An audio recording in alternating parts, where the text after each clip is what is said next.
L'être humain est responsable de la plupart des problèmes qui détruisent et déséquilibrent le monde. Il les a créés. C'est donc à lui de trouver des solutions pour les résoudre. On peut penser qu'il est inutile et vain d'agir sur le monde, de s'occuper des autres, de les aider. Cette attitude résulte du fait que seul notre ego, notre moi, nous intéresse. La réalité du monde se limite alors à celle de notre monde. Dans cet univers infime, tout problème devient insurmontable, source d'anxiété. Et s'intéresser aux autres représente une contrainte. Si nous modifions notre état d'esprit, notre regard, si nous prenons du recul vis-à-vis de ce que nous vivons, nous créons alors un espace libre de nous-mêmes.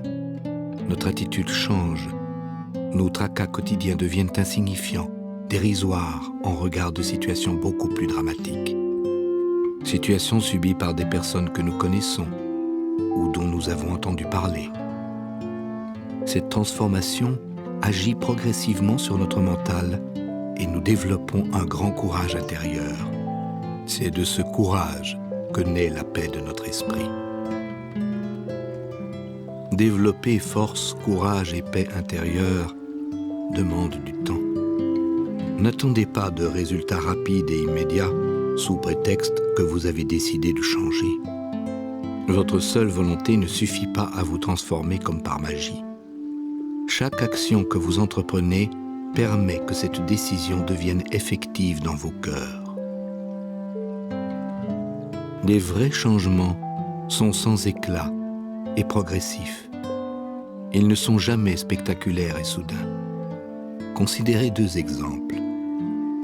Le premier concerne la non-violence. Si vous êtes convaincu du bien fondé de cette attitude, vous serez attentif à vos comportements. Au début, vous n'observerez que vos réactions les plus violentes, surtout s'il s'agit d'actes impliquant des réponses physiques. Progressivement, vous serez vigilant aux violences verbales et émotionnelles qui émanent de vous. Puis, peu à peu, vous deviendrez capable de prévenir tout acte de violence, quelle qu'en soit sa nature. Le second concerne la notion d'interdépendance. Si vous comprenez que vos réactions, ce que vous êtes, ce que vous faites, a des répercussions, vous n'agirez plus de manière inconsidérée envers les autres et vous analyserez ensuite vos réactions sous un angle plus vaste, en regard de l'ensemble de vos environnements sociaux, affectifs, écologiques. Toute notre existence témoigne des relations que nous établissons avec les autres et avec le reste de l'univers. C'est la somme de ces relations qui participe à nous construire. C'est pourquoi notre existence exprime en elle-même toute forme d'existence. Votre avenir, votre bien-être, ce que vous devenez, la paix de votre esprit, votre courage intérieur, s'élabore en fonction du bonheur des autres. Votre bonheur est intimement associé à leur bonheur. La tendresse et l'amour engendrent la tolérance. La vraie tolérance est une force. En aucun cas, elle ne manifeste notre faiblesse, un manque de courage et de détermination. Être tolérant ne signifie pas accepter l'injustice.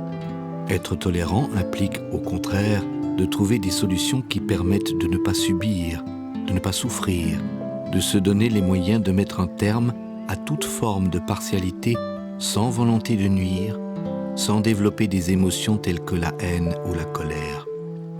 Ces émotions négatives marquent la frontière qui sépare la vraie tolérance d'un comportement mondain issu de notre éducation.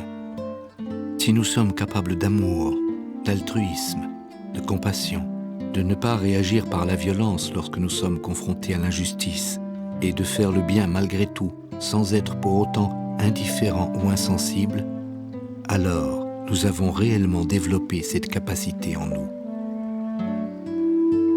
Tout ce qui se produit dans le monde, le moindre événement heureux ou dramatique, a un jour des répercussions sur notre existence. Le bouddhisme apprend à considérer les événements heureux et malheureux en fonction de notre responsabilité. Il résulte de nos actes passés, des empreintes déposées dans nos vies antérieures et au cours de notre existence actuelle. Si nous acceptons la réalité de ce phénomène, les circonstances extérieures sont secondaires.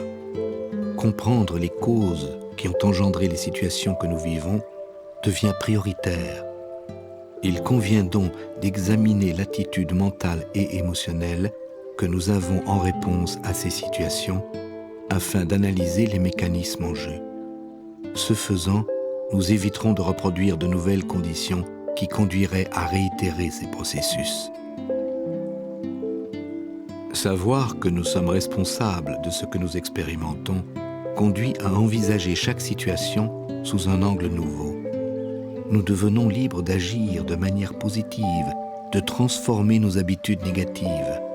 Nous savons que nous avons le choix. Nous savons que nous pouvons le faire. Cette attitude ne peut se mettre en place que si nous n'incriminons pas les événements extérieurs, mais que nous nous attachons à comprendre et à modifier les attitudes qui ont favorisé l'actualisation de ces circonstances. Penser aux liens qui nous unissent en tant qu'êtres humains nous rapproche des autres. Avoir conscience que nous sommes fondamentalement semblables est d'un grand réconfort, car comment dès lors se sentir seul au monde ? Adopter une attitude non violente ne consiste pas à mettre en place des stratégies d'évitement ou de fuite, à se montrer indifférent. Adopter une attitude non violente conduit à développer le sens des responsabilités et à se sentir concerné par les situations rencontrées. Vivre en accord avec ce principe, c'est accepter de se confronter aux problèmes qui se posent à nous. C'est par exemple analyser tous les aspects d'une situation conflictuelle afin de trouver des solutions acceptables pour l'ensemble des parties engagées dans ces échanges. Ne pas se respecter, ne pas respecter autrui, conduit à développer des formes extrêmes de violence. L'irrespect témoigne de notre ignorance de l'autre, de la vie, d'un manque de tolérance. Manque de respect et agressivité sont en recrudescence et étroitement liés. Si nous comprenons l'importance du respect, nous diminuerons nos pulsions de violence et les guerres n'auront plus lieu d'être. Ce que vous faites, ce que vous êtes, y compris votre évolution spirituelle, dépend des autres. Si vous en êtes conscient, répondre à leurs besoins ne sera plus une contrainte, mais une nécessité, et vous le ferez spontanément. Le monde se rétrécit. Nous devenons de plus en plus dépendants les uns des autres. Les conflits et la politique le prouvent, de même que l'économie, les déséquilibres écologiques et les avancées scientifiques. Si votre volonté d'aider autrui repose sur une motivation non égoïste et indépendante de tout désir de pouvoir personnel, et si vous avez la capacité de le faire, s'engager en politique peut parfois s'avérer être positif. Cette volonté développe alors en vous un courage et une détermination qui vous aideront à mettre en place de réels changements au sein de la société. Établir la paix à l'extérieur de soi et agir sur le monde nécessite en premier lieu d'agir sur soi et d'établir la paix en soi. Si aider les autres vous paraît trop difficile, essayez au moins de ne pas leur nuire. Analyser les circonstances de notre passé aide à comprendre nos réactions présentes.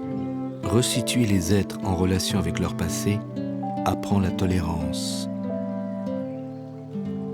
Si vous êtes confronté à des problèmes relationnels, vous devez analyser la nature réelle des relations que vous entretenez. Certaines amitiés sont basées sur la réussite, une immaturité affective, le devoir familial, un intérêt économique. Ces amitiés ne sont pas stables. Elles entretiennent des relations de dépendance qui seront amenées à disparaître au cours de votre évolution selon les événements rencontrés. Une réelle et profonde amitié ne repose pas sur une relation de pouvoir à l'autre. Elle n'induit jamais sa dépendance. Une vraie amitié implique le partage, le don désintéressé, la communication, l'authenticité, l'acceptation de l'autre. Rien ne peut l'affecter, rien ne peut la détruire. Ne perdez pas de temps. Le temps est précieux. Chaque seconde compte. Chaque seconde est unique, irremplaçable, pleine de fantastiques possibilités. Nous dilapidons le temps comme des enfants immatures qui se croient éternels. Nous remettons en permanence à plus tard ce que nous pouvons faire le jour même. Et nous laissons passer bien des possibilités d'agir, d'être heureux, de rendre les autres heureux. Qui peut affirmer qu'il sera là demain? Réfléchissez au sens de vos vies. L'espoir d'un futur est vain. La réalité est au présent. Ne nuisez pas aux autres. Témoignez-leur votre amour. Impliquez-vous dans leur vie si cela est nécessaire. Percevez toujours l'autre de manière positive. Vous établirez ainsi plus facilement avec lui un sentiment d'affinité. Vous ne redouterez plus son jugement et vous n'aurez plus peur d'être rejeté. Vous serez authentique, vrai.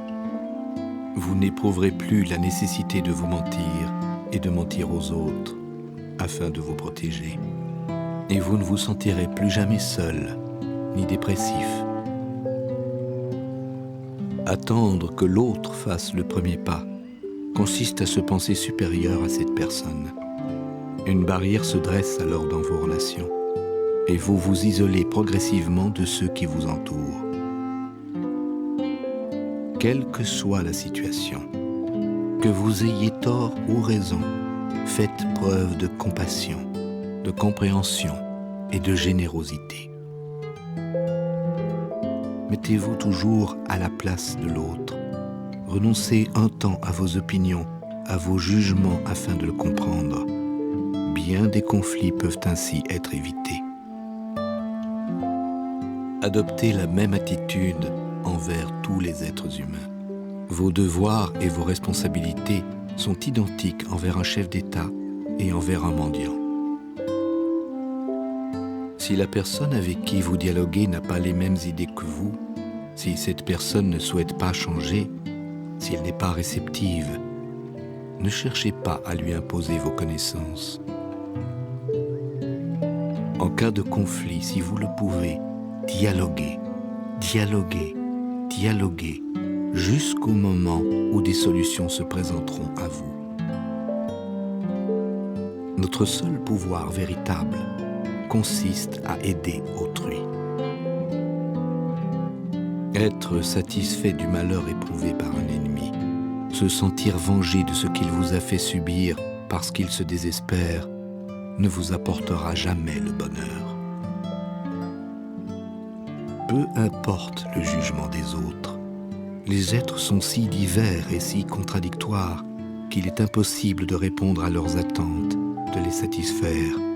Veillez simplement à être authentique et vrai. Certains éprouvent de l'amour pour vous, d'autres de la haine. Ce qu'ils ressentent ne dépend pas toujours de vos comportements. Leurs réactions sont parfois justes, parfois injustes. Ne vous y attachez pas, donnez sans compter et soyez attentifs à leurs besoins. Toute douleur que nous éprouvons nous semble terrible, souvent insupportable. Personne ne peut l'expérimenter pour nous. Il en est de même des souffrances des autres. Nous sommes étrangers à ce qu'ils vivent et nous ne les comprenons pas.